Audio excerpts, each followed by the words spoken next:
জুলাই সনদ বাস্তবায়নে সংবিধান নয় আরপিও সংশোধন করে গণভোট করা সম্ভব বলছে বিএনপি। ভবিষ্যতে চ্যালেঞ্জের মুখে পড়ার শঙ্কা জামায়াতের, দ্রুত রাজনৈতিক দলিল তৈরির তাগিদ প্রধান উপদেষ্টার।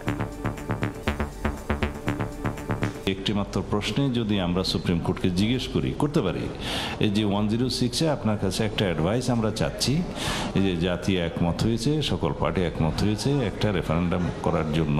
আমরা অনেক বেশি স্টেক হোল্ডারকে যদি যুক্ত করি তাহলে এন্ড গেম কিন্তু ভালো নাও হতে পারে। ন্যাশনাল ইলেকশন যখন হবে একই সাথে এটাকেও রেফারেন্ডামে অ্যাপ্রুভ করায় নেওয়া, তাহলে that may be N easiest রাস্তা। কমিশন মনে করে সম্ভবত আপনারা সকলে মিলে আলাপ আলোচনার মধ্যে দিয়ে এক জায়গায় আসতে পারবেন। মির্জা ফখরুলের সঙ্গে জাতিসংঘ আবাসিক প্রতিনিধির সাক্ষাৎ। ফেব্রুয়ারিতে অবাধ ও সুষ্ঠু ভোটের আশা গোয়েন লুইসের। স্বৈরাচার বিরোধী যে আন্দোলন হয়েছে, সংগ্রাম হয়েছে, জাতিসংঘের পক্ষ থেকে তার গণতন্ত্রের পক্ষে অবদান, সেটার আমরা স্বীকৃতি দিতে চাই। Very important moment now in the lead up to the elections in February. দেখছিলেন প্রধান শিরোনাম। দুপুরের সময়ের সঙ্গে আছি আমি রোজা চৌধুরী। এবার অন্যান্য শীর্ষ সংবাদ। দল হিসেবে বিচারের মুখোমুখি হচ্ছে আওয়ামী লীগ, শিগগিরই তদন্ত শুরু। সাবেক 2 এমপি কারাগারে, হানিফ সহ 4 জনের বিরুদ্ধে আনুষ্ঠানিক অভিযোগ দাখিল। অবৈধ অস্ত্রের ঝনঝনানিতে অশান্ত পাহাড়। মিয়ানমার ও ভারত থেকে 4টি রুটে ঢুকছে চালান। পাচারে ব্যবহার হয় সাংকেতিক ভাষা ঠেকাতে অভিযান জোরদারের দাবি পুলিশের। খাগড়াছড়িতে 8 দিন পর 144 ধারা প্রত্যাহার। যে ধর্ষণের ঘটনায় তুলকালাম মেলেনি তার প্রমাণ। অস্থিরতায় পাশের দেশের অপচেষ্টা দেখছেন স্বরাষ্ট্র উপদেষ্টা। রেমিটেন্স রফতানি আয় বাড়লেও বিনিয়োগে ভাটা। দেশের অর্থনীতি দুর্বল হয়ে পড়ার শঙ্কা। স্থিতিশীলতা ফেরাতে রাজনৈতিক সরকারি ভরসা ব্যবসায়ীদের। এবং ইসরায়েলের হাতে বন্দী গ্রেটা থানবার্গ নির্যাতনের অভিযোগ ও অধিকার কর্মীদের তীব্র নিন্দা। গাজা থেকে সেনা সরাতে রাজি তেল আবিব, হামাস চাইলেই যুদ্ধবিরতি কার্যকর।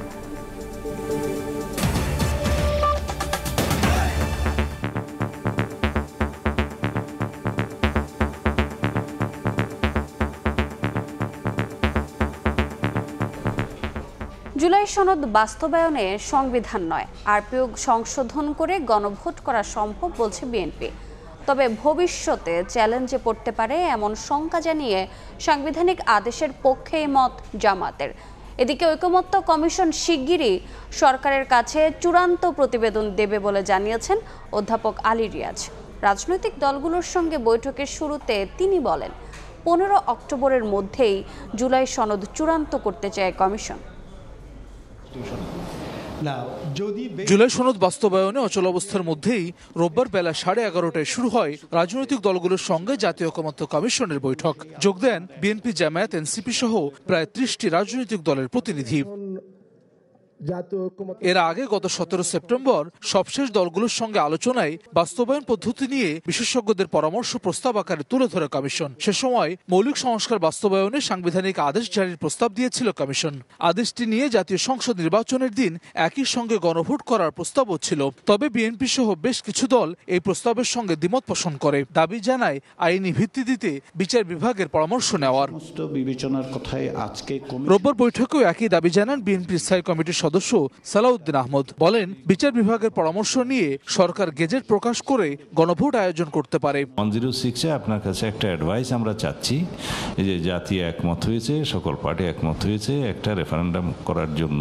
তখন সুপ্রিম কোর্ট ন্যাশনাল কনসেনসাস অনুযায়ী অবশ্যই বলবে যে সেটার রেটিফিকেশন পরে দেয়া সাপেক্ষে করতে পারেন। Starting from the 5th August, starting from the 8th August এই পর্যন্ত অল দি অ্যাক্টিভিটিস সেটা লেজিটিমাইজ তো করতেই হবে। এবং সেখানে আমরা বলেছি 4th শিডিউলে জুলাই ঘোষণাপত্রকেও আমরা সেখানে সেই বয়ানটা নিয়ে আসতে হবে, গভর্নমেন্টের লেজিটিমেসি নিয়ে আসবে। That will cover everything. তবে এর বিরোধিতা করছে জামায়াত ইসলামী। 106 অনুচ্ছেদ ব্যবহার করে বিচার বিভাগের পরামর্শ নিলে ভবিষ্যতে তা চ্যালেঞ্জের মুখে পড়তে পারে বলে মত দলটির এই আইনজীবীর। This government can proclaim or issue an order, July সনদ বাস্তবায়ন অর্ডার। এই অর্ডারের মধ্যে এগুলো ইনক্লুড থাকবে। এখানেই নির্বাচনের কথাও বলা থাকবে, এখানেই দ্বিকক্ষ বিশিষ্ট পার্লামেন্টের কথাও বলা থাকবে, এইখানেই হাইকোর্ট ডিভিশন 6 জায়গায় চলে যাবে এটা বলা থাকবে। এই অর্ডারটাকে বাস্তবায়ন করার জন্য যদি এমন হয় যে ন্যাশনাল ইলেকশন যখন হবে একই সাথে এটাকেও রেফারেন্ডামে অ্যাপ্রুভ করে নেওয়া, তাহলে that may be N easiest রাস্তা। 15 অক্টোবরের মধ্যে জুলাই সনদের স্বাক্ষর সম্পন্ন করতে চায় জাতীয় ঐকমত্য কমিশন। কমিশনের সহ সভাপতি অধ্যাপক আলী রিয়াজ বলছেন, বাস্তবায়ন প্রক্রিয়া নিয়ে অনুঘটকের কাজ করছে কমিশন, সিদ্ধান্ত নেবে রাজনৈতিক দলগুলো। কমিশনের পক্ষ থেকে সিদ্ধান্ত নিয়েছি সেটা হচ্ছে যে কমিশন একাধিক বাস্তবায়ন প্রক্রিয়া সম্পর্কে প্রস্তাব দেবে। এদিন সকালে রাষ্ট্রীয় অতিথি ভবন যমুনায় কমিশন সভাপতি ও প্রধান উপদেষ্টা ডক্টর মোহাম্মদ ইউনূসের নেতৃত্বে জাতীয় ঐকমত্য কমিশনের বৈঠক অনুষ্ঠিত হয়, যেখানে খুব শিগগিরই অন্তর্বর্তীকালীন সরকারের কাছে চূড়ান্ত প্রতিবেদন দেওয়ার কথা জানায় কমিশন সদস্যরা। হাসান ওয়ালি, সময় সংবাদ, ঢাকা। এই মুহূর্তে রাজধানীর ফরেন সার্ভিস একাডেমিতে আছেন সহকর্মী হাসান ওয়ালি, সরাসরি যাচ্ছি তার কাছে। ওয়ালি, 17 দিনের বিরতির শেষে বাস্তবায়ন প্রক্রিয়া নিয়ে আজকে চতুর্থ দিনের মধ্যে বৈঠকটি অনুষ্ঠিত হচ্ছে। এখনও কিন্তু বৈঠকটি চলছে। আজকে সকালে প্রধান উপদেষ্টা এবং ঐকমত্য কমিশনের সভাপতি অধ্যাপক মোহাম্মদ ইউনূসের সঙ্গে সাক্ষাৎ করেছেন কমিশনের অন্যান্য সদস্যরা, এবং যেখানে কিন্তু খুব দ্রুত সময়ের মধ্যে যাতে করে এই জুলাই সনদ সরকারের হাতে তুলে দিতে পারে সেই আশাবাদ ব্যক্ত করেছেন কমিশনের সদস্যরা। প্রধান উপদেষ্টাও সেরকম নির্দেশনা দিয়েছেন। এরপরে আজকে বেলা 11:30টায় শুরু হয়েছে আনুষ্ঠানিকভাবে এই ঐকমত্য কমিশনের বৈঠক, যেখানে বিএনপি, জামায়াত, এনসিপি সহ প্রায় 30টি রাজনৈতিক দল অন্যান্য দিনের মতো আজকেও তারা উপস্থিত হচ্ছেন। এখন মূলত মোটা দাগে যে জায়গাটি দাঁড়িয়েছে বাস্তবায়ন প্রক্রিয়া নিয়ে, সেটি হচ্ছে যে কোন প্রক্রিয়া আসলে এটি আদেশটি আসবে, অর্থাৎ যে সাংবিধানিক আদেশের প্রস্তাবনা কমিশনের পক্ষ থেকে দেওয়া হচ্ছিল সেটিতে জামায়াত সেটির পক্ষে অবস্থান নিয়েছে। বিএনপি সহ বেশ কিছু রাজনৈতিক দল বলছে এটি বিচার বিভাগ অর্থাৎ সুপ্রিম কোর্টের পরামর্শ নিয়ে আইনি ভিত্তি তারা আসলে দিতে চান, যেটির বিরোধিতা আসলে করছে জামায়াত সহ বেশ কিছু রাজনৈতিক দল। তারা বলছে যে যদি তারা সুপ্রিম কোর্টের কাছে যায় তাহলে আসলে ভবিষ্যতে চ্যালেঞ্জের মুখে পড়তে পারে জুলাই সনদ, তেমন একটি আশঙ্কার কথা কিন্তু আজকেও বলেছেন, যেটি আসলে এখন পর্যন্ত চলছে। এর বাইরে এনসিপি যেমন গণভোটের পরিবর্তে গণপরিষদ নির্বাচন চায়, অন্যান্যদের নানা দাবি রয়েছে। ঐকমত্য কমিশন মনে করছে যে গণভোট নিয়ে যে জায়গাটি রয়েছে সেটি মোটা দাগে ঐকমত্যের জায়গায় এসে পৌঁছেছে, কিন্তু আসলে এখন কোন প্রক্রিয়ায় যে আদেশটি আসবে সেটি নিয়ে আসলে মূলত যেই দ্বন্দ্ব বা আমরা মতবিরোধের কথা বলি সেটি এখন চলছে। তবে আমরা জানি যে তৃতীয় দফায় মেয়াদ বৃদ্ধি করা হচ্ছে ঐকমত্য কমিশনের। 15 অক্টোবর এই মেয়াদটি শেষ হবে। এর মধ্যেই আসলে জুলাই সনদ চূড়ান্ত করতে চায় ঐকমত্য কমিশন। এর জন্য কিন্তু রাজনৈতিক দলগুলোর কাছে প্রতিটি দলের তরফ থেকে 2 জন করে নাম চাওয়া হয়েছে। অনেক রাজনৈতিক দল সেই নাম ঐকমত্য কমিশনে জমা দিয়েছে, যারা আসলে জুলাই সনদে স্বাক্ষর করবে। এরপরে কিন্তু আসলে একটি আনুষ্ঠানিকতার মধ্য দিয়ে স্বাক্ষর অনুষ্ঠান সম্পন্ন করার কথা বলেছে ঐকমত্য কমিশনের সহসভাপতি। এবং আজকের দিনটি যেহেতু দীর্ঘ একটি বিরতি ছিল, এর মধ্যে বেশ কিছু রাজনৈতিক দল নিজেদের মধ্যে বসেছেন তারা যে ঐকমত্যে আসার জন্য, তেমনটি কিন্তু ঐকমত্য কমিশনের পক্ষ থেকেও কিন্তু আসলে জানানো হয়েছে। মোট 84টি যে মোটা দাগে যে সংস্কার, সেই সংস্কারের বিষয়ে কিন্তু ঐকমত্য তৈরি হয়েছে। যদিও বিএনপি সহ বেশ কিছু রাজনৈতিক দলের মৌলিক সংস্কারের বেশ কিছু বিষয়ে নোট অফ ডিসেন্ট রয়েছে। এর মধ্য দিয়ে আসলে রাজনৈতিক দলের কাছে ঐকমত্য কমিশনের পক্ষ থেকে যে আহ্বান আজকেও তারা জানিয়েছে, সবাই যাতে করে ছাড় দিয়ে জাতীয় স্বার্থ অর্থাৎ দ্রুত সময়, যেহেতু সামনে নির্বাচন রয়েছে, দ্রুত সময়ের মধ্যে এটি বাস্তবায়ন করা যায়, সেই আহ্বান কিন্তু জানিয়েছেন। সরাসরি যুক্ত ছিলাম রাজধানীর ফরেন সার্ভিস একাডেমিতে। বাংলাদেশে ফেব্রুয়ারিতে অবাধ ও সুষ্ঠু ভোটের আশা প্রকাশ করেছেন জাতিসংঘের আবাসিক প্রতিনিধি গোয়েন লুইস। গুলশানে বিএনপি মহাসচিবের সঙ্গে বৈঠকের পর তিনি একথা বলেন। এ সময় দলটির স্থায়ী কমিটির সদস্য আমির খসরু মাহমুদ চৌধুরী স্বৈরাচার বিরোধী আন্দোলনে জাতিসংঘের ভূমিকায় কৃতজ্ঞতা জানান। আলাদা আয়োজনে বিএনপি নেতারা বলেন, নানা টালবাহানায় যারা নির্বাচন ঠেকানোর চেষ্টা করছে তারা দেশ ও গণতন্ত্রের শত্রু। নির্বাচনের পদ্ধতি নিয়ে বিতর্ক আর সংসদীয় আসনগুলোতে প্রার্থিতা চূড়ান্তের কাজ সমানতালে চালিয়ে যাচ্ছে রাজনৈতিক দলগুলো। ফেব্রুয়ারিতে ভোটের আয়োজন নিয়ে সব পক্ষই ইতিবাচক প্রত্যাশায়। বাংলাদেশে জাতিসংঘের আবাসিক সমন্বয়কারী গোয়েন লুইস রোববার বিদায়ী বৈঠক করেন বিএনপির মহাসচিব মির্জা ফখরুল ইসলাম আলমগীর সহ দলের অন্যান্য নেতাদের সঙ্গে। বিএনপি চেয়ারপারসনের গুলশান কার্যালয়ে হয় এই বৈঠক। পরে সাংবাদিকদের সঙ্গে আলাপে রাজনৈতিক দলগুলোর নির্বাচনী প্রস্তুতির প্রসঙ্গ তোলেন লুইস। ভোট আয়োজনে নির্বাচন কমিশনকে সার্বিক সহায়তার প্রতিশ্রুতির কথা জানান তিনি। ফেব্রুয়ারিতে আসন্ন নির্বাচনকে কেন্দ্র করে বাংলাদেশের রাজনৈতিক দলগুলো প্রস্তুতি নিচ্ছে। এ ব্যাপারে আগামী কয়েক মাসে নির্বাচন কমিশনকে ভোট আয়োজনে কারিগরি ও অন্যান্য সহযোগিতা করবে জাতিসংঘ। বিএনপির স্থায়ী কমিটির সদস্য আমির খসরু মাহমুদ চৌধুরী বলেন, দেশে গণতান্ত্রিক ব্যবস্থা ফিরিয়ে আনতে হলে সবাইকে মিলে কাজ করতে হবে। গণতান্ত্রিক অর্ডার ফিরিয়ে আনার জন্য আজকে সকলে মিলে কাজ করতে হবে এবং সবচেয়ে বড় চাহিদা হচ্ছে এই জনগণের এই মুহূর্তে গণতান্ত্রিক অর্ডার ফিরিয়ে আনতে গেলে একটা খুব সহসা একটা নির্বাচনের মাধ্যমে সেই কাজটা আমাদেরকে করতে হবে। অনির্বাচিত সরকার আর ভোটের মাধ্যমে নির্বাচিত সরকার এক নয় বলেও মন্তব্য করেন বিএনপি নেতারা। আলোচনা হয়েছে। শফিক মুন্সি, সময় সংবাদ, ঢাকা। দল হিসেবে আওয়ামী লীগকে বিচারের মুখোমুখি করতে খুব শিগগিরই তদন্ত শুরু হবে বলে জানিয়েছেন চিফ প্রসিকিউটর তাজুল ইসলাম। তিনি জানান, এরই মধ্যে আওয়ামী লীগ সহ 14 দলের বিরুদ্ধে আসা অভিযোগ যাচাই বাছাই শুরু হয়েছে। এদিকে কুষ্টিয়ায় জনকে হত্যা মামলায় মাহবুবুল হানিফ সহ 4 জনের বিরুদ্ধে আনুষ্ঠানিক অভিযোগ দাখিল করেছে প্রসিকিউশন। সিরাজগঞ্জের 3 জনকে হত্যা মামলায় সাবেক এমপি জান্নাতারা হেনরি সহ 3 জনকে কারাগারে পাঠিয়েছেন ট্রাইব্যুনাল। আওয়ামী লীগ ও তাদের শরিক দলগুলোর বিচার চেয়ে এনডিএম চেয়ারম্যান ববি হাজ্জাজের করা আবেদন 1 বছর ধরে ফাইলবন্দি। রোববার ট্রাইব্যুনালে সাংবাদিকদের এক প্রশ্নের জবাবে chief prosecutor advocate Tajul Islam জানান, আওয়ামী লীগ সহ 14 দলের বিরুদ্ধে আসা অভিযোগ যাচাই বাছাই শুরু হয়েছে। খুব শিগগিরই আনুষ্ঠানিক তদন্তেও নামবেন তারা। দল হিসাবে আওয়ামী লীগের বিরুদ্ধে অপরাধী সংগঠন হিসাবে তাকে বিচারের মুখোমুখি করার জন্য প্রাথমিক তদন্তের কাজটা আমরা শুরু করতে যাচ্ছি। সেটা যদি পুরো দমে শুরু হয়, খুব সহসাই আনুষ্ঠানিকভাবে তদন্ত শুরু হবে। এদিন বৈষম্য বিরোধী ছাত্র আন্দোলনে সিরাজগঞ্জে 3 জনকে হত্যা মামলায় সাবেক এমপি জান্নাতারা হেনরি সহ 3 জনকে কারাগারে পাঠান ট্রাইব্যুনাল 1, আর ট্রাইব্যুনাল 2-এ কুষ্টিয়ায় 6 জনকে হত্যা মামলায় আওয়ামী লীগের যুগ্ম সাধারণ সম্পাদক মাহবুবুল আলম হানিফ সহ 4 জনের বিরুদ্ধে আনুষ্ঠানিক অভিযোগ দাখিল করে প্রসিকিউশন। 4 জনই পলাতক। 3টি অভিযোগ প্রমাণের জন্য সাফিসিয়েন্ট ম্যাটেরিয়াল, তথ্য প্রমাণ আদি সবকিছুর প্রসিকিউশন দাখিল করেছে। ট্রাইব্যুনাল বলেছেন এগুলো পর্যালোচনা শেষ করে আগামীকালকে কগনাইজেন্স নেওয়ার ব্যাপারে তারা আদেশ দেবেন। আমরা আশা করছি কালকে এই ব্যাপারে যথাযথ আদেশ ট্রাইব্যুনাল প্রদান করবে।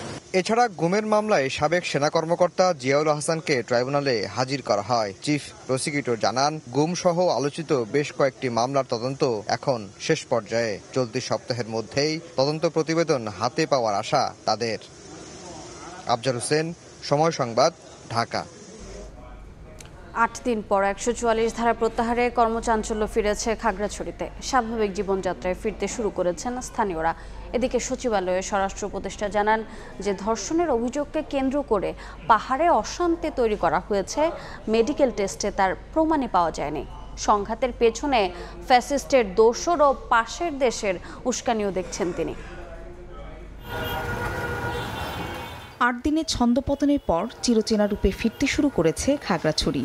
অনেকটাই স্বাভাবিক স্থানীয়দের জীবনযাত্রা, বেড়েছে পর্যটক সমাগমও। শনিবার রাতেই এক সংবাদ বিজ্ঞপ্তিতে 144 ধারা প্রত্যাহারের তথ্য জানায় জেলা প্রশাসন। গুইমারা থেকেও 144 ধারা প্রত্যাহার করে নেওয়া হয়েছে। এর আগে স্থগিত অবরোধ কর্মসূচি পুরোপুরি প্রত্যাহার করে যুগ্ম ছাত্র জনতা। 8 দিন ধরে চলা উত্তেজনা, ভয় আর আতঙ্ক কাটিয়ে স্বাভাবিক জীবনযাত্রায় ফিরতে পেরে স্বস্তি প্রকাশ করেন স্থানীয়রা। সংঘাত নয়, পাহাড়ে শান্তি চান স্থানীয়রা। একই প্রত্যাশা পর্যটকদেরও। ছিল, এখন সেগুলো প্রত্যাহার করা হয়েছে। অবরোধ নয়, তারপরে আমরা বয়স হচ্ছি, স্বাভাবিকভাবে সবাই চলাফেরা করতে পারতেছি। আপাতত তেমন কোনো সহিংসতা বা সমস্যা নাই। কিছুদিন সময় লাগবে হয়তো এইগুলো কাটতে। মোটামুটি আমরা আগের চেয়ে অনেক ভালো আছি। এদিকে যে ধর্ষণের ঘটনাকে কেন্দ্র করে পাহাড়ি তুলকালাম মেডিকেল টেস্টে তার কোনো প্রমাণই পাওয়া যায়নি বলে জানিয়েছেন স্বরাষ্ট্র উপদেষ্টা। সংঘাতের পেছনে ফ্যাসিস্টের দোসর ও পাশের দেশের উস্কানিও দেখছেন তিনি। রোববার দুপুরে সচিবালয়ে সংবাদ সম্মেলনে এসব কথা বলেন স্বরাষ্ট্র উপদেষ্টা। যে ধর্ষণের ঘটনা নিয়ে এত তুলকামাল কাণ্ড হয়েছে, মেডিকেল রিপোর্টে সেই ধর্ষণের কোনো আলামতেই পাওয়া যায়নি। ফ্যাসিস্ট ও তাদের সহযোগীরা সাম্প্রদায়িক উস্কানি ও সহিংসতার সৃষ্টির পায়তারা করেছিল। 23 সেপ্টেম্বর এক মারমা কিশোরীকে ধর্ষণের অভিযোগ এনে যুগ্ম ছাত্র জনতার ব্যানারে সড়ক অবরোধ কর্মসূচিতে উত্তাল হয়ে ওঠে খাগড়াছড়ি। 27 সেপ্টেম্বর থেকে 144 ধারা জারি করে প্রশাসন। ফাহরিয়া ফারজানা, সময় সংবাদ। সর্বশেষ পরিস্থিতি জানাতে খাগড়াছড়ি থেকে সরাসরি যোগ দিচ্ছেন সহকর্মী জিতেন বড়ুয়া, যাচ্ছি তার কাছে। অন্ধকারের আধার কেটে নতুন সূর্যের আলোয় আলোকিত হতে যাচ্ছে খাগড়াছড়ি পার্বত্য জেলার জনপদ। গতকাল 144 ধারা প্রত্যাহার এবং সাথে সাথে যুগ্ম ছাত্র জনতার অবরোধ কর্মসূচি স্থায়ীভাবে প্রত্যাহার স্বাভাবিক জীবনযাত্রা শুরু হয়েছে। সকাল থেকে বিভিন্ন যানবাহন চলাচল করছে। কিছু কিছু পর্যটন কেন্দ্রগুলোতে পর্যটকদের আনাগোনা বৃদ্ধি পেয়েছে।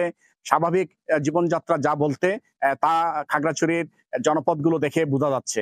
এদিকে গতকাল রাতে গুইমারা উপজেলার জালিয়াপাড়ায় একটি অগ্নিকাণ্ড সংঘটিত হওয়ায় জনমনে কিছুটা বিভ্রান্তি সৃষ্টি হলেও স্থানীয় প্রশাসন সেটাকে নাকচ করে দিয়ে একটি স্বাভাবিক দুর্ঘটনা বলে সেটাকে অভিহিত করছেন। পার্বত্য এ জেলায় স্বাভাবিক অবস্থা বিরাজ করার কারণে পাহাড়ি বাঙালিদের মধ্যে যে সৌহার্দ্যপূর্ণ পরিবেশ বিগত সময়ে ছিল তা পুনরুদ্ধারের জন্য কাজ চলছে। বিভিন্ন এলাকায় পাহাড়ি এবং বাঙালিদের ভিতরে মোটিভেশন ওয়ার্ক চালাচ্ছে স্থানীয় জনপ্রতিনিধিরা, যাতে করে পাহাড়ে সামান্য কোনো ঘটনা নিয়ে আর কোনো সহিংস ঘটনা না ঘটে। গত 23 সেপ্টেম্বর যে ধর্ষণের একটি অভিযোগের ভিত্তি করে এই তো এত বড় ধরনের ঘটনা ঘটেছে, সেই বিষয়ে পাহাড়ি নেতৃবৃন্দ এবং বাঙালি নেতৃবৃন্দরা একযোগে কাজ করছে। তারা মনে করছে এই ধরনের ঘটনা পুনরাবৃত্তি যেন না ঘটে। এ ছিল আমার কাছে সর্বশেষ। সরাসরি যুক্ত ছিলাম খাগড়াছড়িতে। দুর্গম পাহাড় আর ভৌগোলিক চ্যালেঞ্জের সুযোগ নিয়ে প্রতিনিয়ত অস্ত্র ঢুকছে পার্বত্য চট্টগ্রামে, আর তাতে অশান্ত হচ্ছে পাহাড়। আইনশৃঙ্খলা বাহিনীর বলছে মিয়ানমার ও ভারত থেকে অন্তত 4টি রুটে অস্ত্র আসছে রাঙামাটিতে। এক্ষেত্রে ব্যবহার হচ্ছে নানা সাংকেতিক ভাষা। পুলিশ বলছে নানা চ্যালেঞ্জ থাকলেও অস্ত্র চালান রোধে নিয়মিত কার্যক্রম চালাচ্ছে যৌথ বাহিনী, বাড়ানো হয়েছে নজরদারি। রাঙামাটি থেকে ফিরে ফারুক ভূঁইয়ার রবিনের রিপোর্ট।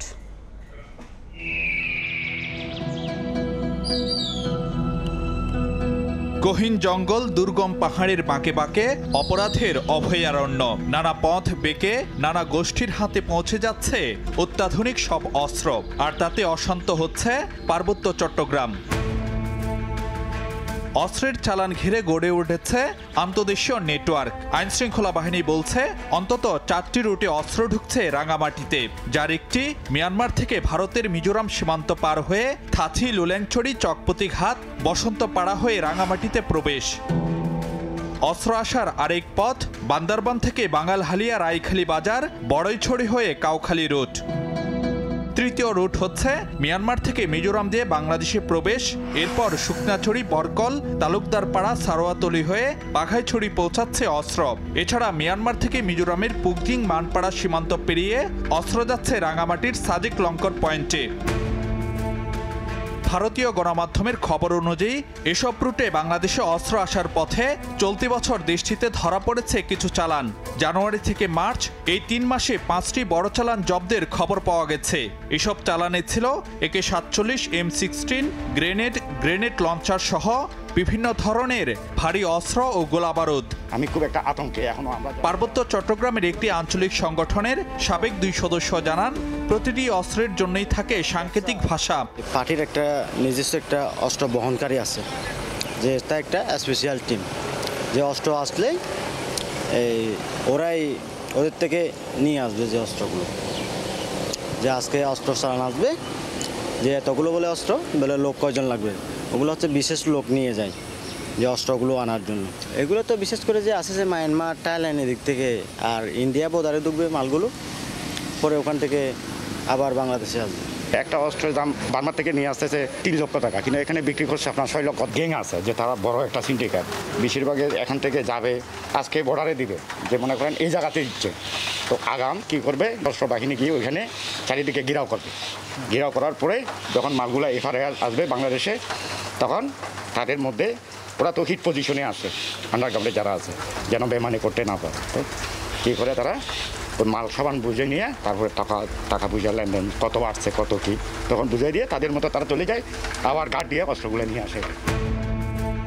অস্ত্রের অবাধ চালানির ফলে পাহাড়ের আঞ্চলিক সংগঠনগুলো যেমন নিজেদের মধ্যে সংঘাতে জড়াচ্ছে, তেমনি নিশানা করা হচ্ছে নিরাপত্তা বাহিনীর সদস্যদেরও। এসব ঘটনায় এই পর্যন্ত প্রাণ হারিয়েছেন নিরাপত্তা বাহিনীর 42 সদস্য। এখানের সীমান্তগুলো যেমন পাহাড়ে পরিপূর্ণ, তেমনি পাহাড়ের পাশাপাশি লেক এবং নদীর সংযোগও সীমান্ত রয়েছে।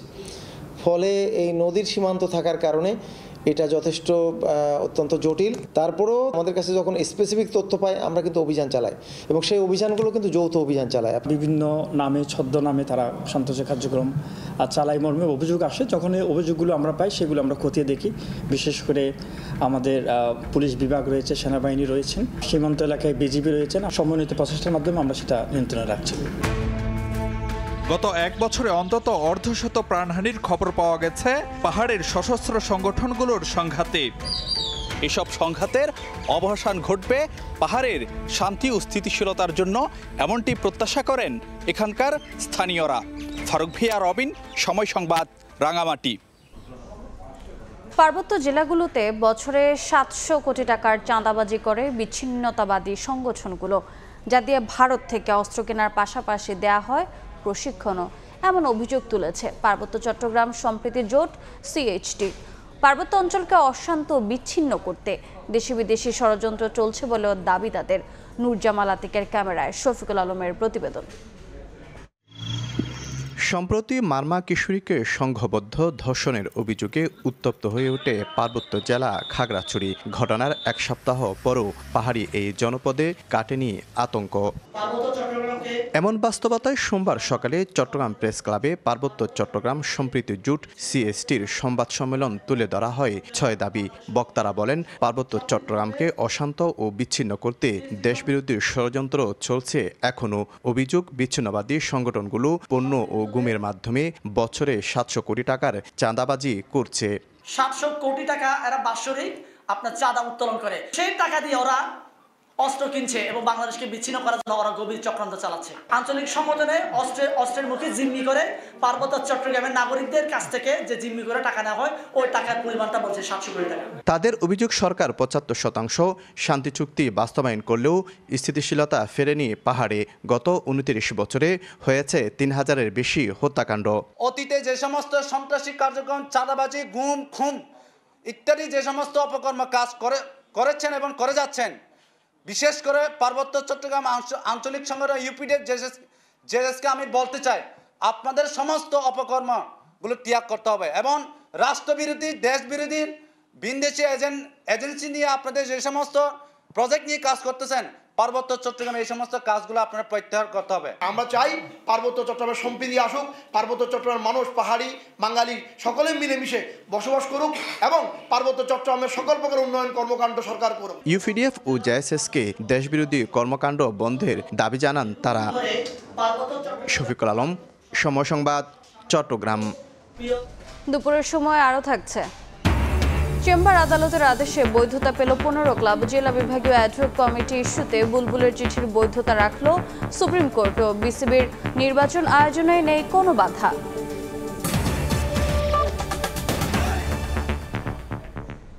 সিলেটবাসীর ভোগান্তির আরেক নাম ট্রেন যাত্রা। সড়কের বেহাল দশার কারণে রেল ভ্রমণ বেছে নিতে গিয়ে ব্যর্থ হচ্ছেন। সিলেট থেকে ঢাকা ও চট্টগ্রাম রুটে চাহিদার তুলনায় 20 ভাগ টিকিট দিতে পারছে না কর্তৃপক্ষ। বগি বাড়ানোর পাশাপাশি নতুন ট্রেন চালু না হলে সমস্যার সমাধান সম্ভব নয় বলে জানিয়েছেন রেল কর্তৃপক্ষ। ইকরামুল কবিরের প্রতিবেদন, ছবি তুলেছেন নওশাদ আহমেদ চৌধুরী। সিলেট থেকে ঢাকা ও চট্টগ্রাম রুটে প্রতিদিন 6 জোড়া ট্রেন চলাচল করে। ছুটিতে সিলেট বেড়াতে এসে যাতায়াতের ভোগান্তিতে পড়েন পর্যটকরা। সিলেট ঢাকা মহাসড়কের ভঙ্গুর দশার পাশাপাশি সড়কে দীর্ঘ যানজট লেগে থাকে। 5 থেকে 6 ঘন্টার যাত্রা 12 থেকে 14 ঘন্টা লেগে যায়। ফলে ঢাকা ও চট্টগ্রাম যাতায়াতে রেল ভ্রমণ বেছে নিতে গিয়ে বিপাকে পড়েন যাত্রীরা। ট্রেনের টিকিট বিক্রি হয়ে যায় অনেক আগে, কাউন্টারে মিলে না টিকিট। 9 তারিখ পর্যন্ত চট্টগ্রামে টিকিট নাই। রাস্তাঘাট খারাপ হওয়ার কারণে বাস পাওয়া যাচ্ছে না, বাস না পাওয়ার কারণে টিকিট পাওয়া যাচ্ছে না। অতি জরুরিভাবে বগি বাড়ানো দরকার। সিলেট থেকে ঢাকাগামী কালনী, জয়ন্তিকা, পারাবত ও উপবন এবং চট্টগ্রামগামী পাহাড়িকা ও উদয়ন, এই 6টি ট্রেন যাতায়াত করে। প্রতি ট্রেনে গড়ে 3.5 থেকে 4,000 যাত্রী যেতে পারেন। সিলেট স্টেশন থেকে ঢাকা ও চট্টগ্রামগামী যাত্রীদের টিকিটের চাহিদার 20 ভাগও পূরণ করা সম্ভব হচ্ছে না। গতকালও আসছিলাম, আজকেও আসছি, এখনো টিকিট করতে পারি নাই। অতিরিক্ত বগি লাগাইছি, কিন্তু লাগানোর পরে আমরা সামাল দিতে পারতেছি না। এই জন্য আমাদের এটা প্রয়োজন হলো যে একটা স্পেশাল ট্রেন প্রতিদিন সিলেট টু ঢাকা। 2023 সালে ঢাকা সিলেট ঢাকা রুটে চালুর জন্য নতুন বিরতিহীন আন্তনগর ট্রেন টাঙ্গুয়া এক্সপ্রেস নামে একটি বিশেষ ট্রেন চালুর সিদ্ধান্ত নেওয়া হয়। যাত্রীদের যাতায়াতের সুবিধার্থে ও অর্থনৈতিক কার্যাবলী বাড়ানোর লক্ষ্যে আন্তনগর ট্রেনের সময়সূচিও অনুমোদন হয়, কিন্তু ট্রেনটি আজও রেলপথে ওঠেনি। ইকরামুল কবির, সময় সংবাদ, সিলেট। বিসিবি নির্বাচন নিয়ে মিরপুর শেরেবাংলা ক্রিকেট স্টেডিয়ামে কথা বলছেন বোর্ড সভাপতি আমিনুল ইসলাম বুলবুল। সরাসরি যাচ্ছে সেখানে। যিনি সভাপতি তিনি হচ্ছেন জেলার সাধারণত জেলা প্রশাসক হয়ে থাকেন, তিনি সই করবেন। একটা জেলা ক্রীড়া সংস্থা যেহেতু নেই, এখন একটা অ্যাডহক কমিটির মধ্যে আছে এবং অ্যাডহক কমিটির মধ্যে একজন ক্রিকেটার হতে হবে বা ক্রিকেট সংশ্লিষ্ট ক্রিকেটের অর্গানাইজার হতে হবে। যখন আমি এই লিস্টটা পেলাম ইনিশিয়ালি, তখন দেখলাম মাত্র 3 জন কোয়ালিফাই করেছে এবং 3 জনের মধ্যে একজন ছিল শরীয়তপুরের, একজন ছিল জামালপুরের, আর একজন সম্ভবত আর ভুলে গিয়েছি কে। সো এই 3 জন নিয়ে তো আর ইলেকশন করা সম্ভব না। তখন আমি বাধ্য হয়ে চিঠিটা দিয়েছিলাম কনস্টিটিউশনে যে ধারাগুলো আছে সেগুলোর উপরে বেস করে, এবং তার পরবর্তীতে সেটা কোর্টে রিট হয়েছিল এবং সেটা আজকে ক্লিয়ার হয়ে গেছে।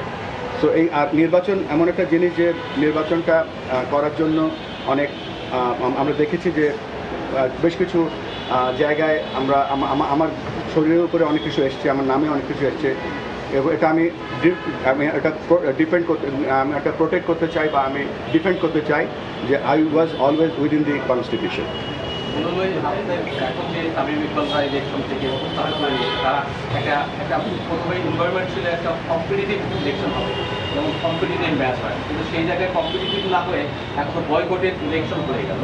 তো এই বয়কটের ইলেকশনটাতে ক্ষতিগ্রস্ত কারা হলো? ক্রিকেট হলো না বা সংগঠকরা হলো? আমি এখনও এটা সম্পূর্ণ যে বয়কট করছে বা যে এখানে আসছে না, এটা তাদের ব্যক্তিগত ব্যাপার।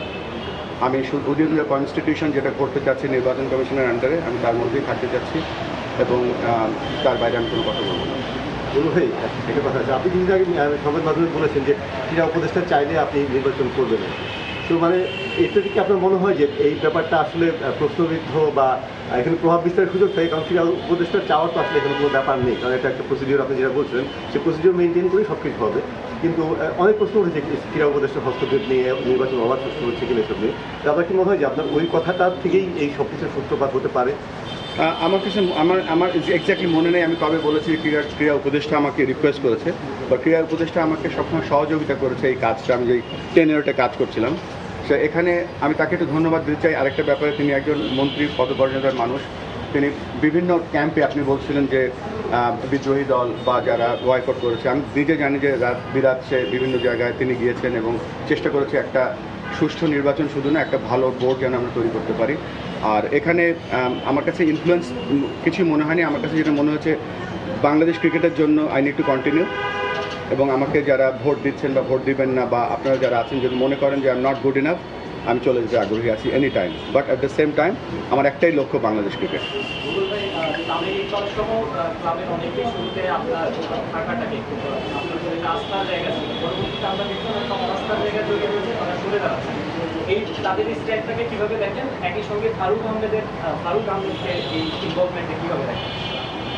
এটা একটা প্রক্রিয়া এবং এই জার্নিটার ভেতরে আমি অংশগ্রহণ করিনি, কেননা আমি অংশগ্রহণ করছি এইটুকুই আমি ডিক্লেয়ার করছি।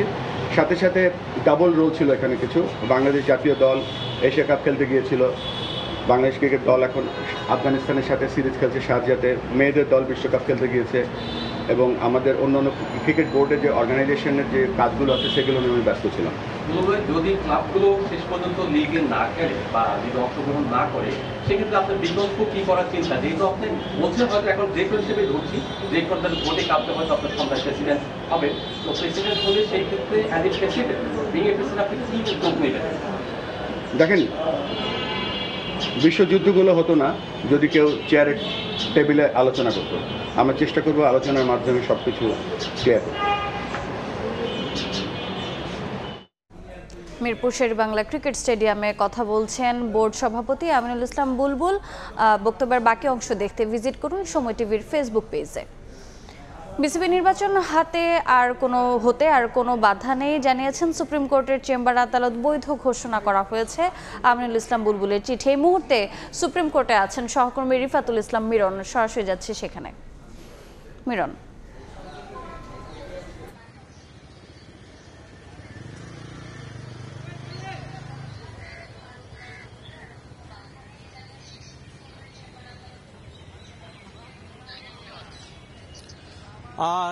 আসন্ন বিসিবি নির্বাচন ঘিরে কিছুক্ষণ আগে বিসিবিতে কথা বলেছেন আমিনুল ইসলাম বুলবুল, যিনি বোর্ড প্রেসিডেন্ট আছে। তবে কালকে যে নির্বাচন হবে বিসিবিতে, সেই বিসিবির নির্বাচন নিয়ে কিন্তু আদালতে দুইটি বিষয় কিন্তু উপস্থাপন করা হয়েছে।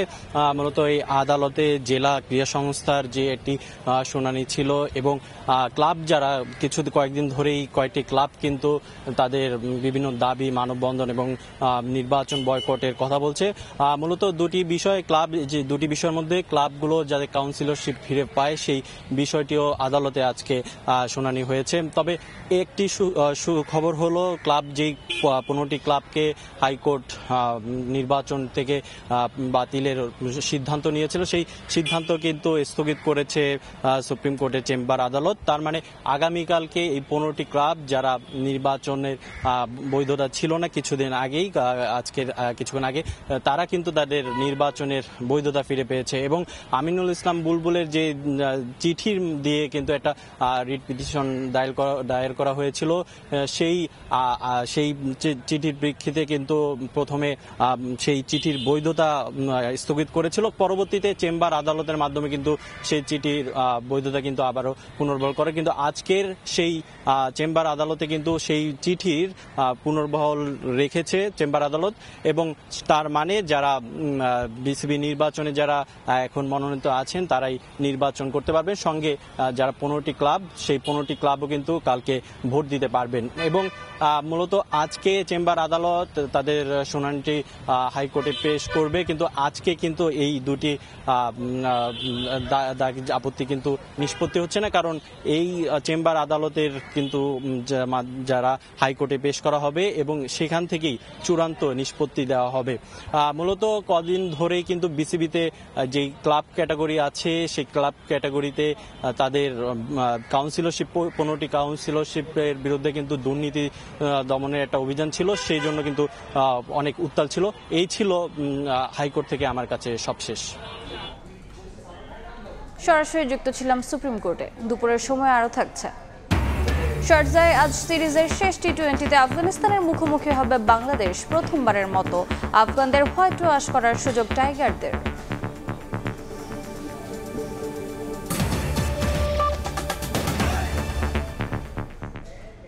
পূজার ছুটির পর খুলেছে বিশ্ববিদ্যালয়, কর্মচাঞ্চল্য ফিরেছে ক্যাম্পাসে। হলে ফিরে প্রচারণায় নেমেছেন রাকসু ও চাকসু নির্বাচনের প্রার্থীরা। নির্ধারিত তারিখেই সুষ্ঠু ও শান্তিপূর্ণ পরিবেশে নিরপেক্ষ নির্বাচন চান প্রার্থীরা, আর আচরণবিধি মেনে চলার আহ্বান নির্বাচন কমিশনের। ছুটির পর আবারও ছাত্র সংসদ নির্বাচনের আবহে ফিরেছে ক্যাম্পাস। ক্যান্টিন, লাইব্রেরি কিংবা চায়ের দোকান সব জায়গাতেই এখন ভোটের হাওয়া। রোববার সকালে রাজশাহী বিশ্ববিদ্যালয়ে প্রচারণা শুরু করেন কেন্দ্রীয় ও হল সংসদ নির্বাচনের প্রার্থীরা। ছুটির পর প্রথম দিনে ক্যাম্পাসে শিক্ষার্থী কিছুটা কম থাকলেও দু একদিনে জমজমাট প্রচারণার আশা তাদের। আনন্দমুখর পরিবেশ শুরু হয়েছে, সবাই শিক্ষার্থীরা আসতেছে, এটা অনেক ভালো লাগতেছে। ছুটির পরে আমরা ফিরে আসার পরে যারা প্রার্থী রয়েছে তারা চেষ্টা করছে সেই আমেজটা যাতে ফিরে আসে, যারা আছে তাদের মধ্যে আমরা প্রচারণা শুরু করেছি। আশাবাদী আগামী 16 তারিখ যে রাকসু নির্বাচন হচ্ছে সেটা বিশ্ববিদ্যালয়ের সকল শিক্ষার্থীর উপস্থিতিতে সকল শিক্ষার্থীদের প্রত্যক্ষ অংশগ্রহণে সুন্দর একটা রাষ্ট্র নির্বাচন হবে, সেটা আমরা প্রত্যাশা করি। প্রচারণার নতুন সময়সূচি দিয়েছে নির্বাচন কমিশন। 14 অক্টোবর পর্যন্ত প্রচারণা চালাতে পারবেন প্রার্থীরা। ভোটের প্রস্তুতিও প্রায় শেষের দিকে। শুধুমাত্র ভোটের 2-1 দিন আগে যে সমস্ত কার্যক্রম থাকে, অর্থাৎ ভোট কেন্দ্র স্থাপন সহ এই টুকিটাকি কিছু বিষয় ছাড়া আমাদের সমস্ত কার্যক্রম ইতোমধ্যে আমরা সম্পন্ন করেছি। এদিকে পূজার ছুটি শেষে ক্যাম্পাসে ফিরতে শুরু করেছেন চট্টগ্রাম বিশ্ববিদ্যালয়ের শিক্ষার্থীরাও। সকাল থেকে ছাত্র শিবির, ছাত্রদল সমর্থিত প্যানেল সহ অন্যান্য প্রার্থীরাও প্রচারণা শুরু করেন। বিভিন্ন অনুষদ, শাটল ট্রেন সহ সবখানেই ইশতেহার ও লিফলেট পৌঁছে দিচ্ছেন প্রার্থীরা। আগামী 15 অক্টোবর অনুষ্ঠিত হতে যাচ্ছে চট্টগ্রাম বিশ্ববিদ্যালয় কেন্দ্রীয় ছাত্র সংসদ ও হল সংসদ নির্বাচন। প্রতিদ্বন্দ্বিতা করছেন 907 প্রার্থী। মনিরুজ্জামান প্রান্ত, সময় সংবাদ। দেশের রফতানি রেমিটেন্স আয় বাড়লেও ভাটা পড়ছে বিনিয়োগে। এতে অর্থনীতি কোনোভাবে টিকে থাকলেও শিগগিরই দুর্বল হয়ে পড়বে। স্থবিরতার প্রহর গুনছেন ব্যবসায়ী ও ব্যাংকাররা। বলছেন, স্থিতিশীল ব্যবসা বিনিয়োগের জন্য প্রয়োজন রাজনৈতিক সরকার। বিনিয়োগ বান্ধব পরিবেশ তৈরি না হলে অন্য দেশে চলে যেতে পারে বলে মনে করছেন অর্থনীতিবিদরা। রাজনৈতিক এজেন্ডা রাস্তায় না নিয়ে আসার পরামর্শ তাদের। কাজল আব্দুল্লাহর রিপোর্ট। 24শে জুলাই অভ্যুত্থানের প্রত্যাশার হিসেব গুনতে গুনতে পেরিয়েছে 1 বছর। কোথাও আশা, কোথাও হতাশার চাদর মুড়িয়ে সুষ্ঠুভাবে জাতীয় নির্বাচন, অর্থনীতি পুনরুদ্ধারের পাশাপাশি বঞ্চনা ঘোচাতে গদবাঁধা রাজনীতির পরিবর্তন চায় সাধারণ জনগণ। দেশজুড়ে নির্বাচনী ডামাডোলের নানা হিসেব নিকেশের মধ্যে বিভিন্ন সংকটের আশঙ্কা দীর্ঘস্থায়ী হলে সবচেয়ে বেশি কোণঠাসা হয়ে পড়বে অর্থনীতি। 2024-25 অর্থ বছরে আগের অর্থ বছরের চেয়ে রফতানি 8.5% ও 26% বেশি প্রবাসী আয় বৃদ্ধি পেয়েছে। বিপরীতে একই সময়ে বিনিয়োগ কমেছে 15 থেকে 20%। অস্থির বিশ্ববাজারে ব্যবসায়ীরা রফতানিতে সম্ভাবনা দেখলেও ব্যাকফুটে নতুন বিনিয়োগ। এই 1-2 বছর বা 6 মাসের জন্য কেউ কিন্তু বিজনেস প্ল্যান করবে না। That is reality. এদিকে 1.5 দশক ধরে কঠিন সংকটে পড়া ব্যাংক খাতের ঋণ প্রবাহের গতিতে রয়েছে শক্ত লাগাম। ইলেক্টেড গভর্নমেন্ট আসলে যে পলিসিগুলি নিবে, স্পেশালি এই সব ওপেন মার্কেটে ইন্টারেস্ট রেটের, এক্সচেঞ্জ রেটের ব্যাপারে, সেইভাবে চিন্তা ভাবনা করে তারা নতুন ইনভেস্টমেন্টে যেতে চাচ্ছে। অস্থিরতা কাটিয়ে বিদেশি বিনিয়োগ বৃদ্ধি ও কর্মসংস্থান বৃদ্ধির পরিবেশ তৈরিতে রাজনৈতিক সরকারের বিকল্প নেই বলছেন অর্থনীতিবিদরা। রাজনৈতিক স্থিতিশীলতা থাকতে হবে, সময় মতো নির্বাচন হতে হবে এবং এই অর্থনীতির ক্ষেত্রে ছাড় দেওয়া যাবে না এবং সেটা রাজনৈতিকভাবে যত মতো ভিন্নতা থাকুক আমরা যেন রাস্তায় আন্দোলন না করি। দেশের সার্বিক পরিবেশ স্বাভাবিক না থাকায় আওয়ামী সরকার বিদায়ের আগে 2023-24 অর্থ বছরে বিদেশি বিনিয়োগ কমে 9%। সবশেষ অর্থ বছর এর পরিমাণ কমেছে 13%। কাজল আব্দুল্লাহ, সময় সংবাদ, ঢাকা। সৌদি আরবের সঙ্গে বাণিজ্যিক অর্থনৈতিক সম্পর্ক এগিয়ে নিতে যাত্রা শুরু করলো Saudi Arab Bangladesh chamber of commerce and industries SABCCI। রোববার গুলশান সিটি সেন্টারে সংগঠনটির উদ্বোধনী অনুষ্ঠানে জানানো হয়, পরিবেশ বান্ধব পাটজাত পণ্য, পোশাক, দক্ষ জনশক্তি রফতানির মাধ্যমে সৌদি আরব হতে পারে বিকল্প বড় রফতানি বাজার। অনুষ্ঠানে জানানো হয়, সৌদিতে প্রায় 30 লাখ প্রতিষ্ঠিত বাংলাদেশি ব্যবসায়ী রয়েছে। তাদেরকে ব্যবসায়িক সহায়তা সহ নতুন উদ্যোক্তাদের জন্য ব্যবসা সহজ করতে কাজ করবে SABCCI। আগামী 6 থেকে 8 অক্টোবর বনানীর সেরাজনে আয়োজন করা হবে বাণিজ্য সম্মেলন, যেখানে বাংলাদেশি উদ্যোক্তারা ছাড়াও অংশ নেবে সৌদি আরবের 20 সদস্যের প্রতিনিধি দল। দুর্ভাগ্যবশত বিগত 53 বছর এই সৌদি আরব বাংলাদেশের সাথে কোনো ব্যবসায়িক প্ল্যাটফর্ম সৃষ্টি হয়নি। আমরা শুদ্ধ পররাষ্ট্র মন্ত্রণালয় এবং বাণিজ্য মন্ত্রণালয়ের সার্বিক সহযোগিতায়, ওনাদের আন্তরিক প্রচেষ্টায় এবং সৌদি ব্যবসায়ীদের সার্বিক সহযোগিতা এবং ওনাদের আগ্রহে আমরা প্রথমবারের মতন Saudi Bangladesh chamber of commerce and industry স্থাপিত করেছি। নগর পাইকারি বাজারে সব ধরনের চালের দাম কমেছে বস্তা প্রতি 80 থেকে 100 টাকা। কাটারি, নাজির শাইল, জিরা, নাজির, স্বর্ণা জাতীয় চাল কেজিতে কমেছে 2 থেকে 3 টাকা পর্যন্ত। ব্যবসায়ীরা বলছেন, সরকারের OMS এর মাধ্যমে চাল বিক্রি ও আমদানি শুরু হওয়ার প্রভাব পড়েছে বাজারে। MR রকের রিপোর্ট। নওগাঁর বাজারে প্রতি কেজি স্বর্ণা জাতের চাল বিক্রি হচ্ছে 56 থেকে 57 টাকা। কাটারি, নাজিরশাইল ও জিরাশাইল বিক্রি হচ্ছে 76 থেকে 80 টাকা কেজি দরে। এক সপ্তাহ আগেও এসব চালের দাম ছিল কেজি প্রতি 2 থেকে 3 টাকা বেশি। সেপ্টেম্বরের শুরুতে সরকার ওএমএস এর মাধ্যমে চাল বিক্রি শুরু করে। দুর্গাপূজা শেষে আবারও শুরু হয়েছে ভারত থেকে চাল আমদানি। এ কারণে মিলাররা মজুদ চাল কম দামে বিক্রি করছে বলে জানান ব্যবসায়ীরা। প্রত্যেকটা চাল প্রকারভেদে 1 থেকে 2 টাকা কেজি প্রতি কমেছে। ইন্ডিয়ান চাল, এলসি চাল আসার পর থেকে চালের বাজার একটু স্থিতিশীলের মধ্যে আছে। সব চালের দামই একটু ভাবের মধ্যে আছে। তবে ক্রেতারা বলছেন যে হারে চালের দাম বাড়ানো হয়েছে সে হারে কমছে না। চালের দাম বেশি, এই দাম আমাদের পোষায় না। চালের দাম আরো কমা দরকার। চাল কিনলে তরকারি কম হবে, তরকারি নিবে গেলে চাল হবে। নওগাঁর পাইকারি মোকাম থেকে প্রতিদিন 100-র বেশি ট্রাকে করে দেশের বিভিন্ন এলাকায় চাল সরবরাহ করা হয়। এমআর রকি, সময় সংবাদ, নওগাঁ। জ্ঞান, নৈতিকতা আর ভবিষ্যতের ভিত গড়ার কারিগর শিক্ষকেরা। বদলে যাওয়া সমাজে এখনও শিক্ষকদের ভূমিকা পাল্টায়নি এতটুকু। কখনো শিক্ষার্থীদের জীবনের আলোকবর্তিকা হয়ে, কখনো জীবন বাজি রেখে আলো ছড়াচ্ছেন শিক্ষার্থীদের জীবনে। বিশ্ব শিক্ষক দিবসে স্মরণ করা হচ্ছে তাদের অবদান। মামুনা হায়দার চৌধুরীর প্রতিবেদন। চাকচিক্যময় কোনো আলো নেই, তবু একজন শিক্ষকের প্রতিটি কথায় গেঁথে যায় প্রজন্মের মস্তিষ্কে আলোক ছটা হয়ে। বর্ণ শেখানো সেই হাত ধরে এগোয় শিশুর ভবিষ্যৎ। আমরা শুধু ছাত্রদেরকে কীভাবে মানুষ করা যেত, কেউ ইঞ্জিনিয়ার হবে, কেউ ডাক্তার হবে, তাকে সেই অ্যাঙ্গেলে লেখাপড়া করার পেছনে আমরা খেয়াল ছিল। শফিকুর রহমান জীবনের 40টি বছর পার করেছেন শিক্ষার্থীদের আলোর পথে নেয়ার কাজে। জীবন সায়ান্নে এসে সেই সব স্মৃতি যেন বেঁচে থাকার রসদ হয়ে আছে তার কাছে।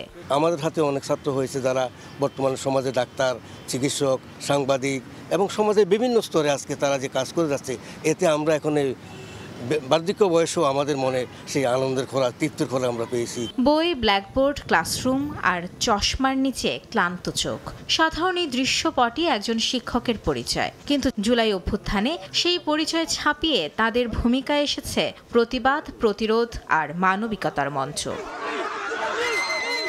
24-এর 1 আগস্ট রাজশাহী বিশ্ববিদ্যালয়ে বিক্ষোভ মিছিল থেকে গোয়েন্দা পুলিশ 3 শিক্ষার্থীকে আটক করার সময় ঢাল হয়ে দাঁড়ান শিক্ষকেরা, ছিনিয়ে নেন শিক্ষার্থীদের।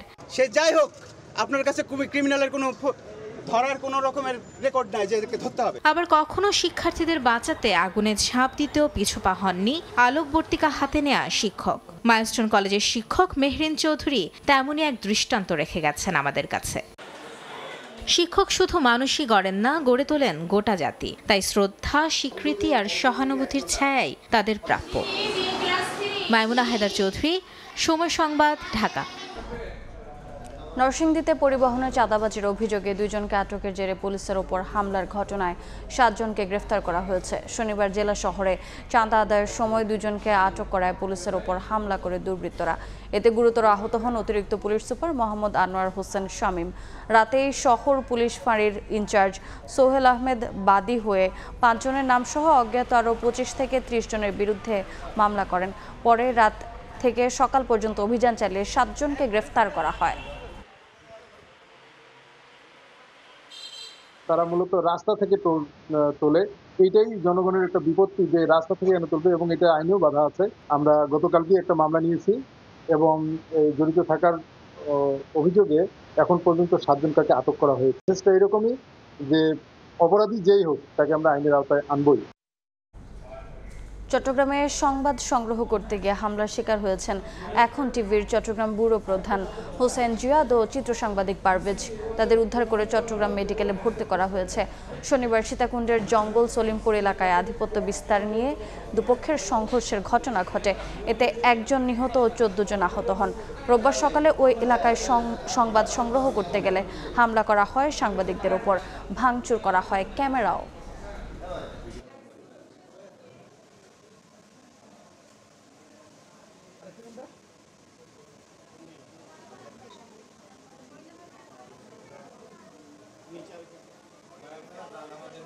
ভুক্তভোগীর আমরা ইন্টারভিউ নিতেছিলাম, এই সময় হুট করে প্রায় 4-5 গাড়ি সিএনজি এরা আইসে, এবং কি ওদের সাথে আরও মিনিমাম 50-60 জন লোক ছিল।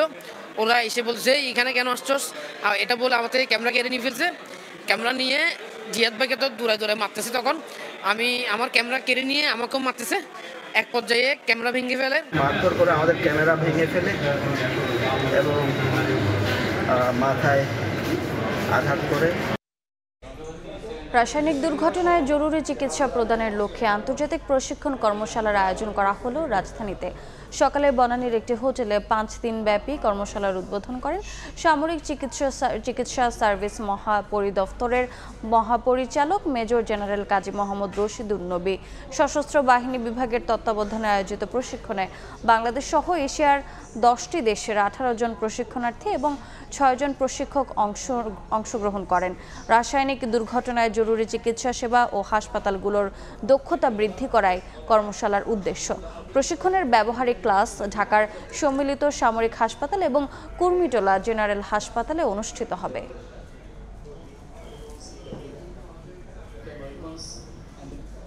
এবারে দেশের বাইরের খবর। ইসরায়েলের হাতে বন্দী পরিবেশ কর্মী গ্রেটা থানবার্গকে নির্যাতনের অভিযোগ তুলেছেন ফেরত আসা মানবাধিকার কর্মীরা। জানান, গ্রেটাকে ইসরায়েলি পতাকা হাতে ছবি তুলতে বাধ্য করা হয়, দেয়া হয়নি পর্যাপ্ত খাবার এবং পানীয়। তবে অভিযোগ অস্বীকার করেছে ইসরায়েল। এদিকে ফ্রিডম ফ্লোটিলা কোয়ালিশনের নতুন 2টি জাহাজ গাজার উদ্দেশ্যে রওনা দিয়েছে। এদিকে ত্রাণবাহী নৌবহর থেকে আটক 470 কর্মীর মধ্যে 137 জনকে তুরস্কে পাঠিয়েছে ইসরায়েল। কীটপতঙ্গে ভরা একটি সেলে আটকে রাখা হয়েছে সুইডেনের পরিবেশ কর্মী গ্রেটা থানবার্গকে। ইসরায়েলি সেনাবাহিনী তাকে দেয়নি পর্যাপ্ত খাবার ও পানি। তুরস্কে ফেরত পাঠানো মানবাধিকার কর্মীরা জানান, দীর্ঘ সময় শক্ত মেঝেতে বসে থাকতে বাধ্য করায় তার শরীরে ঘা ও র্যাশ দেখা দিয়েছে বলে জানিয়েছেন গ্রেটা। তুরস্কের এক মানবাধিকার কর্মী জানান, গ্রেটাকে চুল ধরে টেনে নিয়ে যায়, মারধর করে এবং ইসরায়েলি পতাকা চুমু খেতে বাধ্য করা হয়। শনিবার আটক 470 জনের মধ্যে 137 জনকে তুরস্কে ফেরত পাঠায় ইসরায়েল। ফেরত আসা এই মানবাধিকার কর্মীরা ইসরায়েলি সেনাবাহিনীদের এমন পশুসুলভ কর্মকাণ্ডের কথা তুলে ধরেন। এক বিবৃতিতে ইসরায়েল দাবি করেছে, সব বন্দীকে আইনানুগভাবে পানি, খাদ্য, চিকিৎসা ও আইনি সহায়তা দেওয়া হয়েছে। থানবার্গ সম্পর্কিত খবরগুলো সম্পূর্ণ মিথ্যা ও বিভ্রান্তিকর।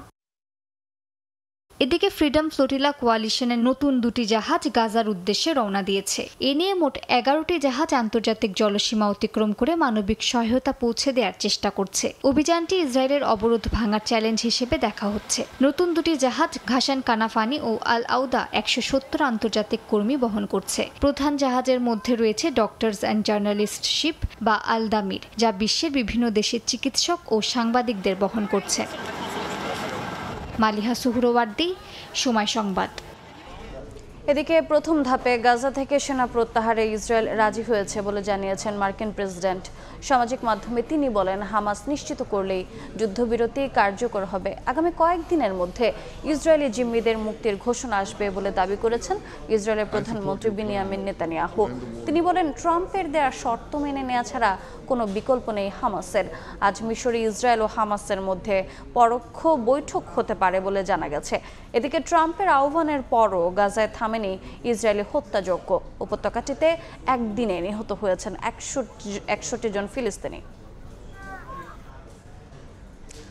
বাংলাদেশ আফগানিস্তান টি-20 সিরিজের খবর। শারজায় সিরিজের শেষ টি-20তে আফগানিস্তানের মুখোমুখি হবে বাংলাদেশ। 3 ম্যাচ সিরিজে প্রথমবারের মতো আফগানদের হোয়াইট ওয়াশ করার স্বপ্নে বিভোর লাল সবুজ। ম্যাচ শুরু বাংলাদেশ সময় রাত 8:30টায়। সিরিজের শুরুতে ব্যাকফুটে ছিল বাংলাদেশ, কিন্তু টানা 2 জয়ে এখন উঠছে লাল সবুজের পতাকা। অধিনায়ক হিসেবে প্রথম সিরিজ জয়ের পর এবার প্রতিপক্ষকে হোয়াইট ওয়াশ করার কীর্তি গড়ার পথে জাকের আলী অনিক। যদিও এ জায়গায় গলার কাঁটা হয়ে আছে তার ব্যাটিং ফর্ম। এশিয়া কাপ থেকে এখন পর্যন্ত বলার মতো রান পাননি টাইগারদের ভারপ্রাপ্ত ক্যাপ্টেন, কিন্তু আশার জায়গা রানের মধ্যে আছেন ইমন, তামিম, সাইফরা। তাই তো সম্মুখে না পাওয়ার পরও সমস্যায় নেই টিম ম্যানেজমেন্ট। তবে সিরিজ জয়ের মিশন পূরণ হওয়ায় একাদশে পরিবর্তন করতে পারে টাইগাররা। এদিকে টানা 2 ম্যাচ ছেড়ে দেয়ালে পিঠ ঠেকে গেছে আফগানদের। নিজেদের হোম গ্রাউন্ডে এই হার হজম করতে পারছে না তাদের ম্যানেজমেন্ট। যে কোনো মূল্যে এখন জয় চাই আফগানিস্তানের। ওয়ানডে সিরিজের আগে আত্মবিশ্বাস বাড়ানোই আপাতত মূল লক্ষ্য তাদের। এ পর্যায়ে শীর্ষ সংবাদগুলো জানিয়ে দিচ্ছি আরেকবার। জুলাই সনদ বাস্তবায়নে সংবিধান নয় আরপিও সংশোধনে গণভোট সম্ভব বলছে বিএনপি। চ্যালেঞ্জের মুখে পড়ার শঙ্কা জামায়াতের, দ্রুত রাজনৈতিক দলিল তৈরির তাগিদ কমিশনের। মির্জা ফখরুলের সঙ্গে জাতিসংঘ আবাসিক প্রতিনিধির সাক্ষাৎ। ফেব্রুয়ারিতে অবাধ ও সুষ্ঠু ভোটের আশা গোয়েন লুইসের। গণতন্ত্র রক্ষায় সবার সহযোগিতা চায় বিএনপি। এবং দল হিসেবে বিচারের মুখোমুখি হচ্ছে আওয়ামী লীগ, শিগগিরই তদন্ত শুরু। সাবেক 2 এমপি কারাগারে, হানিফ সহ 4 জনের বিরুদ্ধে আনুষ্ঠানিক অভিযোগ দাখিল।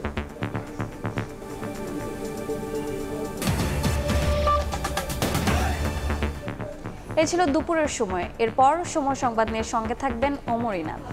ধন্যবাদ রোজা। সময় সংবাদ নিয়ে ফিরছি কিছুক্ষণ পর, সঙ্গে থাকুন সময়ের।